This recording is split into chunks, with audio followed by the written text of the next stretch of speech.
ایک شخص ہے پاکستان کا ڈاکٹر طاہر القادری، جو آج کے دور میں قبر پرستی کے پورے کاروبار کا سب سے بڑا چیمپئن ہے۔ اس قبر پرستی کا پورا دھندا اس نے چلایا ہوا ہے۔ مردوں سے اس کے ڈائریکٹ تعلقات ہیں، مردے اس کے سامنے آ جاتے ہیں، اس سے باتیں کر لیتے ہیں، حال کی خبریں سنا دیتے ہیں۔ قبر پرستی کا بازار اس کا بہت بڑا بیوپار ہے یہ شخص، اور حنفی ہونے کا کتنا بڑے دعوے دار ہے۔ آئیے ان کی گفتگو سنیے۔ کسی نے ان کی حنفیت پہ شک کیا تو ڈاکٹر صاحب نے کہا میری حنفیت پہ کون شک کر سکتا ہے؟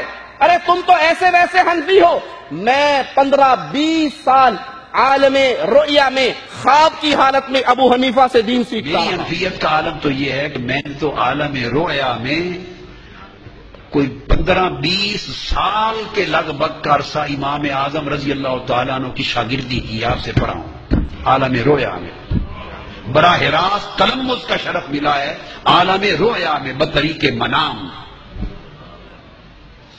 تو میں مر سکتا ہوں، حنفیت کیسے چھوڑ سکتا ہوں؟ یہ خوابوں کا شہزادہ ہے۔ 15-20 سال تک میں نے ابو حنیفہ سے خواب کے اندر علم حاصل کیا، ان کا فیض حاصل کیا۔ یہ برمنگم میں خطاب کیا اور 3-4 مہینے کے بعد وہ حیدرآباد میں خطاب کرنے کے لیے پہنچے۔ حیدرآبادی یہاں بیٹھے ہوں گے، پتہ نہیں انہوں نے کھٹا کھلا دیا یا مرچوں والی بریانی کھلا دی، حضرت کا ذاکرہ خراب ہو گیا اور فوراً کہنے لگے 9 سال تک میں نے ابو حنیفہ کے سامنے بیٹھ کر خواب کے اندر علم عالم رؤیا میں، خواب میں، عالم رؤیا میں اللہ کی عزت کی قسم، تاجدار کائنات کے نالین پاک کی قسم، عالم رؤیا میں 9 سال تک امام اعظم ابو حنیفہ سے پڑھا ہوں۔ اگر مسلک افراد پر آ جائے، اگر ہم سنی نہیں، روح زمین پر کسی ماں نے سنی پیدا ہی نہیں کیا۔ 3 مہینے میں 15-20 سال سے 9 سال کیسے ہو گئے؟ باقی کہاں گئے؟ میری حنفیت پہ کون شک کرتا ہے؟ میں تو ابو حنیفہ کے سامنے بیٹھ کے دین سیکھتا رہا۔ تو ضروری ہے کہ ہم امام ابو حنیفہ رحمہ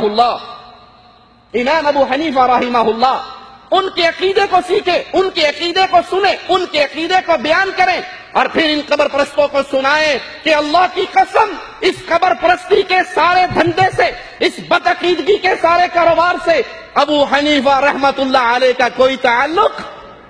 ابو حنیفہ اہل سنت کے امام تھے، جیسے امام مالک اہل سنت کے امام، امام احمد اہل سنت کے امام، امام شافعی اہل سنت کے امام، ابو حنیفہ اہل سنت کے امام تھے۔ اور ایک بات اور بھی بتا دوں، آج لوگ غیر مقلدیت کو بڑی گالی دیتے ہیں۔ غیر مقلد ایسے ہوتے ہیں، حالانکہ ہمارا نام غیر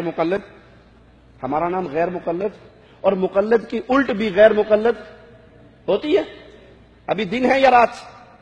دن ہے، اس کی الٹ کیا ہے جی؟ غیر دن تو نہیں ہے، دن کی الٹ غیر دن ہوگی نا، رات کی الٹ غیر رات۔ ایک صاحب مجھے فون کر کے اکثر میری نیکیوں میں اضافہ کرتے تھے اور گالی گلوچ دیا کرتے تھے، میں سنتا رہتا، بیچارے کو جواب دیتا رہتا اس کے مسئلوں کا، لیکن اس کا فون اٹھاتے غیر مقلد صاحب کیا حال ہے؟ میں تنگ آ گیا، انسان ہے آخر کیا کرے گا، کب تک سنے گا؟ میں نے کہا بھائی مقلد کے الٹ میں محقق ہوتا ہے، متبع سنت ہوتا ہے، غیر مقلد نہیں۔ نہیں تم نہیں مانتے، تم ہو غیر مقلد۔ میں نے کہا آپ انسان ہیں؟ کہتا جی میں انسان ہوں۔ میں نے کہا حیوان تو نہیں ہے نا؟ کہا نہیں۔ میں نے کہا غیر سور صاحب کیا حال ہے؟ کہا یہ کیا بدتمیزی ہے؟ میں نے کہا غیر انسان کا الٹ غیر انسان، اب سور نہیں ہے تو غیر سور ہے، اب شیطان نہیں ہے تو غیر شیطان ہے، اب ابلیس نہیں ہے تو غیر ابلیس ہے۔ اس کے بعد الحمدللہ دوبارہ فون نہیں آیا۔ آپ کا یہ کاروبار ہے، آپ کا یہ دھندا ہے، آپ امام ابو حنیفہ رحمہ اللہ کے نام پر یہ کاروبار کر رہے ہیں۔ غیر مقلدیت کو گالی دینے سے پہلے رکیے۔ اشرف علی تھانوی صاحب خود لکھتے ہیں کہ امام ابو حنیفہ غیر مقلد تھے۔ جادو وہ جو سر چڑھ کے بولے۔ تمہارے بابا جی تسلیم کر رہے ہیں اپنی کتابوں میں، تمہارے بزرگ مان رہے ہیں کہ ابو حنیفہ غیر مقلد تھے۔ اگر غیر مقلد ہونا بے دینی ہے، لا مذہبیت ہے، خارجیت ہے، تو ابو حنیفہ کو یہ لقب تمہارے باپوں نے دیا ہے، ہم نے تو نہیں دیا۔ ابو حنیفہ اہل سنت کے امام، ابو حنیفہ رحمہ اللہ، جب ان کے عقیدے کی بات آتی ہے، ان کا چولا پہننے والے پھر اس چولے سے بھاگنے کی کوشش کرتے ہیں۔ اگر نہیں یقین تو یہ ہمارے ہاتھ میں ہے، علماء اہل سنت دیوبند کے عقیدے کی کتاب المہند علی المفند، اس کو چھاپا ہے ادارہ اسلامیات انارکلی لاہور میں، اور یہ تالیف ہے خلیل احمد سہارنپوری کی۔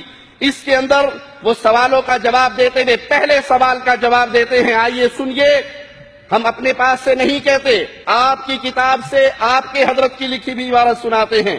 کہتے ہیں ہم جواب شروع کریں اس سے پہلے جاننا چاہیے کہ ہم اور ہمارے مشائخ اور ہماری ساری جماعت فروعات میں مقلد ہیں امام اعظم ابو حنیفہ نعمان بن ثابت کے، اور اصول اور اعتقاد میں ہم پیچھے چلتے ہیں امام ابو الحسن عشری کے اور امام ابو منصور ماتریدی کے، اور طریقہ ہائے صوفیہ میں ہم کو انتصاب حاصل ہے سلسلہ عالیہ نقشبندیہ، طریقہ زکیہ مشائخ چشت اور سلسلہ قادریہ سہروردیہ، ہم ان کے ساتھ چلتے ہیں۔